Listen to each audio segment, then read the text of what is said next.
Mapping से। Mapping यानी मानचित्रावली।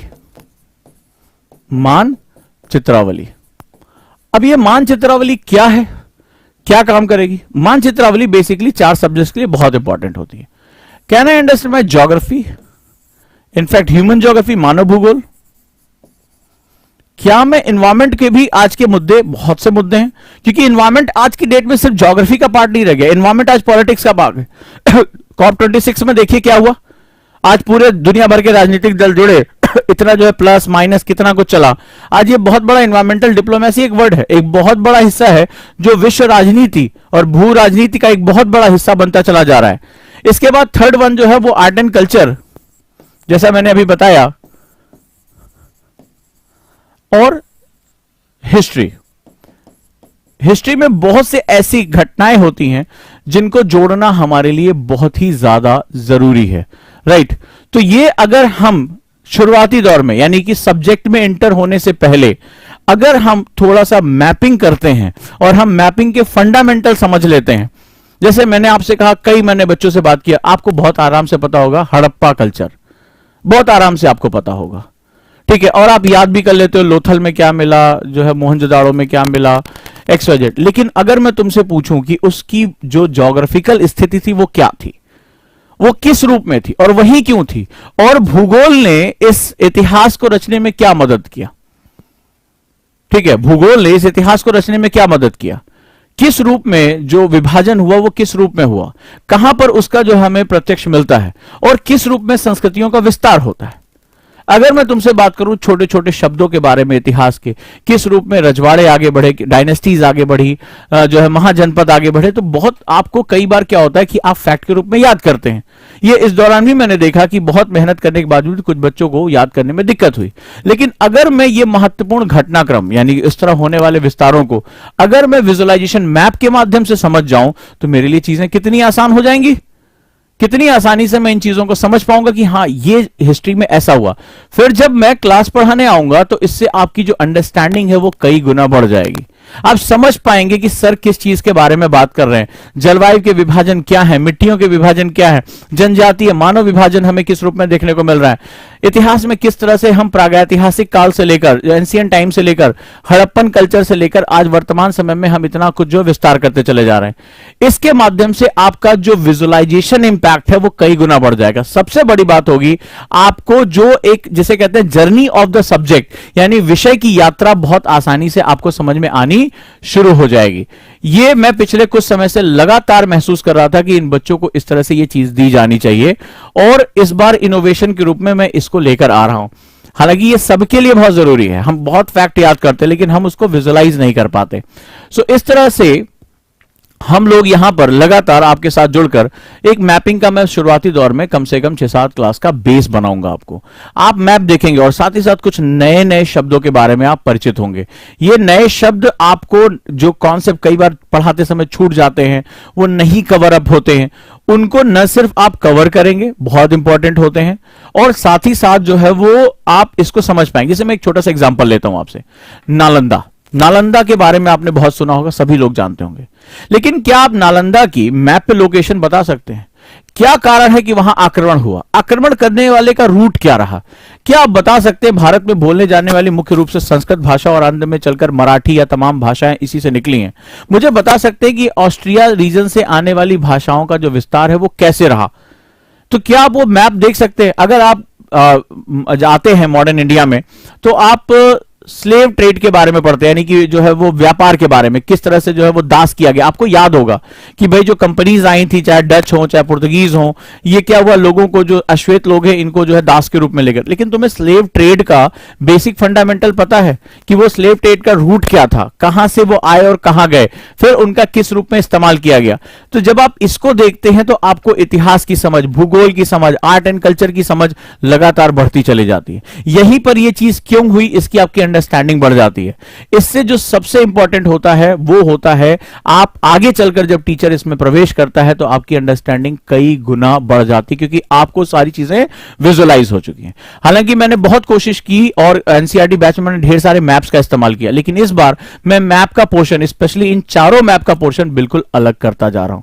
इससे मुझे जो सबसे बड़ा फायदा होगा आगे चलकर आपको सब्जेक्ट को कनेक्ट करने में, ह्यूमन ज्योग्राफी को कनेक्ट करने में, तमाम तरह की ऐसी चीजों को कनेक्ट करने में, जैसे मान लीजिए आपसे डॉक्ट्राइन ऑफ लैप्स पढ़ते हैं आप हिस्ट्री में, आप लोगों ने बहुत नाम सुना होगा कि ईस्ट इंडिया कंपनी को चार्टर दिए जाने से लेकर प्लासी की युद्ध से लेकर और आगे चलकर जो है वो बड़े भूभाग पर भारतीयों का कब्जा होने 1947 तक एक बड़े भूभाग पर कब्जा हो जाने तक, वहां भारत को छोड़कर जाने तक आपने बहुत कुछ पढ़ा होगा। लेकिन आपने देखा होगा कि अलग अलग चाहे गवर्नर जनरल या वाइस रॉय के टाइम पर किस तरह से भारत में भौगोलिक संरचनाओं का विस्तार हुआ, कैसे भारत का जो उन्होंने धीरे धीरे क्या किया कि वो कब्जा बढ़ाते चले गए। और इस तरह अगर आप उसको विजुलाइज कर पाते हो कि क्या उन्होंने अटैक किया, किस तरह से अटैक किया कि धीरे धीरे वो इन्होंने 200 सालों के अंदर भारत के पूरे भूभाग पे यानी इंडियन सब कॉन्टिनेंट के पूरे हिस्से पर उन्होंने अपना कब्जा जमा लिया, तो इससे आपकी अंडरस्टैंडिंग कई गुना बढ़ जाती है। एग्जांपल लेता हूं, ठीक है, आज एक बेसिक फंडामेंटल के साथ जाता हूं। तो मैं सबसे पहले आप सभी को आमंत्रित करूंगा इस मैपिंग की क्लास में। एनसीईआरटी बेस्ड पूरी मैपिंग रहेगी और इन चारों सब्जेक्ट्स को मैं बैलेंस करने का प्रयास करूंगा कि आपको एक बेसिक संरचना जो है वो पता चले, फिर आगे एनसीईआरटी को जोड़ने में आपको बहुत मदद हो जाएगी। चलिए शुरू करते हैं हम लोग। अब जैसे मैं एक ह्यूमन ज्योग्राफी का एग्जांपल लेता हूं, मैंने जब मैप की क्लास कराई थी तो उसमें ये बताया भी था और आज इसमें मैं अलग अलग तरीके से इसको जोड़ने का प्रयास करूंगा। फॉर एग्जांपल जैसे हम बात करें तो अब जब हम मानव भूगोल में आते हैं तो हम ढेर सारे जनजातीय लोगों के बारे में पढ़ते हैं, ट्राइबल ग्रुप्स के बारे में पढ़ते हैं। आपको पता है कि क्वेश्चन वहां से अक्सर आता रहता है क्योंकि ट्राइबल पीपल एक खास तरह के आर्ट एंड कल्चर को भी जन्म देते हैं, एक खास तरह के जो है वो कला और संस्कृति को भी जन्म देते हैं।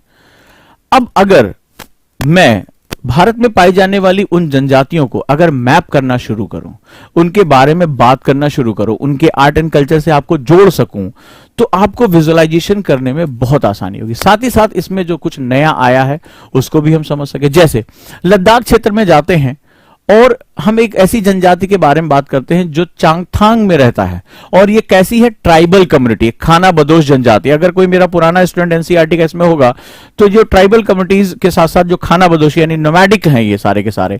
सो नोमैडिक्स कैसे काम करते हैं, नोमैडिक्स यानी खाना बदोश क्यों होते हैं वो खाना बदोश, क्या रीजन होता है कि उनके पास अपना परमानेंट सेटलमेंट नहीं होता और वो उनके पास परमानेंट इकोनॉमिक सिस्टम डेवलप नहीं होता है।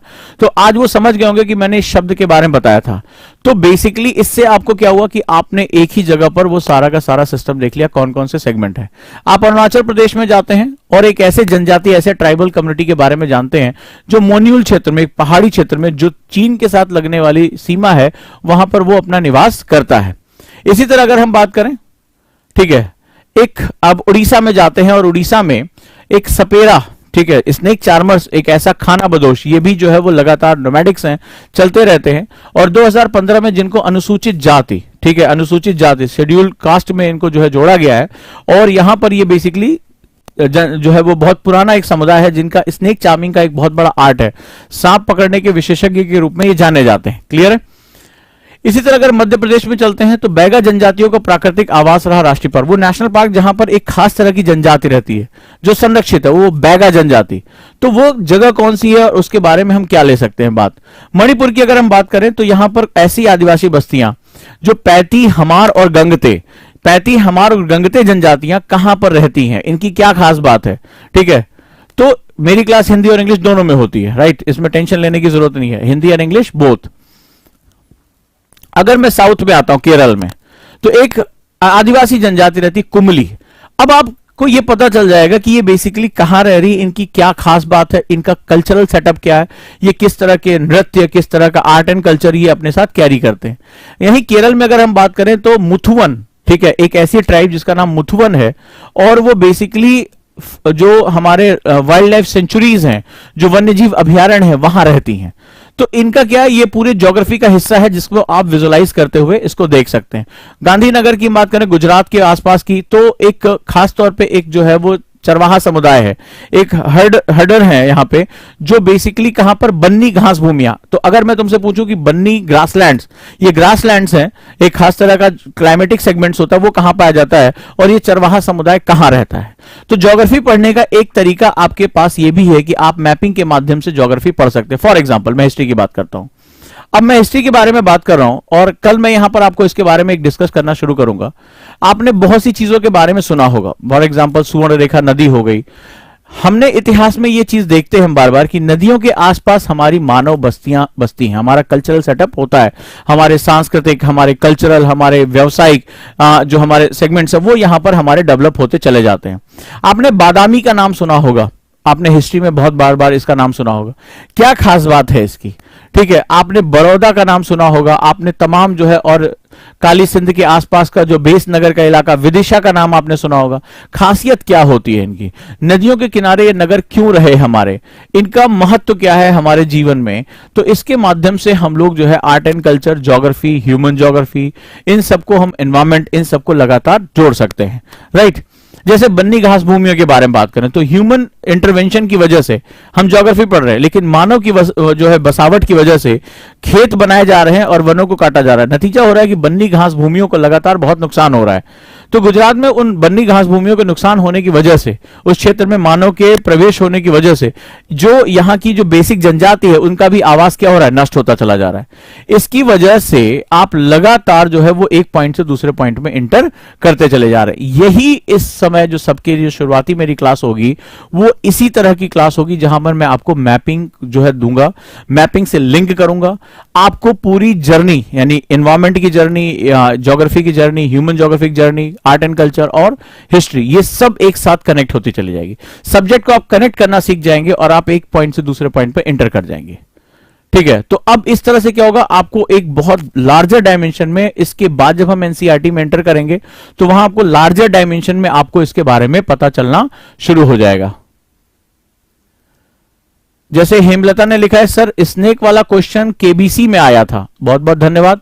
मैं केबीसी नहीं देख पाता, मुझे टीवी देखने का वक्त नहीं मिलता, लेकिन अगर आपने बताया है तो डेफिनेटली बहुत ही अच्छी बात है, आप लोग अवेयर हैं। तो क्वेश्चन कहीं बाहर से नहीं आएंगे। आप अभी कुछ दिन बाद ये कहना शुरू हो गए, सर ये एग्जाम में आपके डायरेक्टली क्वेश्चन फंसे, आपने इसके सैकड़ों मैसेज इस तरह मेरे पास किए हैं। लेकिन पढ़ने का तरीका हमें बदलना पड़ेगा। हमें वो पारंपरिक तरीके से अंडरलाइन कर करके लिखने की बजाय हमें बीटीएल पढ़ना पड़ेगा, बिटवीन द लाइन। हमें नोट्स भी अब उस तरह से पैराग्राफ वाले नहीं बनाने पड़ेंगे, हम एलडब्ल्यूएमआई में जाएंगे। इसके बाद हम मैपिंग बेस पे इंटरलिंकिंग करेंगे, हम जर्नी समझेंगे, हमें सब कुछ समझ में आएगा। इसके बाद जब मैं मैपिंग की पूरी क्लास करूंगा, मैं प्रागैतिहासिक काल से लेकर जब वर्तमान समय तक आऊंगा, हिस्ट्री आपके दिमाग में छप चुकी बिल्कुल होगी, यानी आपके पास पूरा डायग्राम होगा, आपके पास छोटे छोटे पॉइंट्स होंगे। अब जब हम हिस्ट्री एनसीईआरटी में, चूंकि एनसीईआरटी की हिस्ट्री बहुत लार्जर है, बहुत बड़ी है, और वहां जब हम प्रवेश करेंगे तो आपको समझ में आएगा सर किस बारे में बात करें, क्योंकि वो आपके पास है। जब वो इमाम नगर की बात करेंगे, जब वो हड़प्पा, लोथल, इनकी बात करेंगे और वर्तमान समय के साथ जोड़ेंगे, तो आपके लिए वो आसान होगा, आपके लिए वो समझना। बलूचिस्तान की बात हो रही, कहां था ये बलूचिस्तान, क्या खास बात थी, क्यों वहां पर ब्राह्मी लिपि पाई गई, अगर आप पढ़ेंगे अशोक ने क्यों उसका प्रयोग किया था, क्या रीजन था, वहां खनिज पाए। आज वर्तमान समय की जो चीजें हैं उसको आप इतिहास से जोड़कर देख सकते हैं। राइट, तो इसके लिए आपको बहुत ही ज्यादा इंपॉर्टेंट जो है वो ये प्रोस्पेक्ट रहेगा।